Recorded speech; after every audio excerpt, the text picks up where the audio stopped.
正在地里干活，谁知天空下起了倾盆大雨。就在他打算回家时，缓缓驶来的车辆停在了他的跟前。只见豪车上的女总裁摇下车窗：“老乡，跟您打听一下，去红枫农场场部怎么走啊？”“就沿着这条路一直往前开，第一个路口右转就是了。”“好，谢谢您啊。”开口询问，话音刚落，女总裁有些意味深长地看了眼男人，只因她觉得男人的声音感到很熟悉，像是在哪里听过。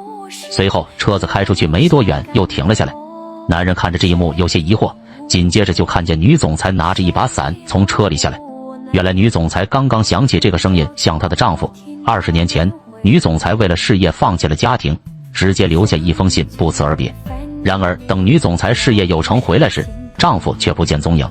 此刻女总裁为了印证内心的猜测，便怀着忐忑不安的心情来到男人面前。是你没承认。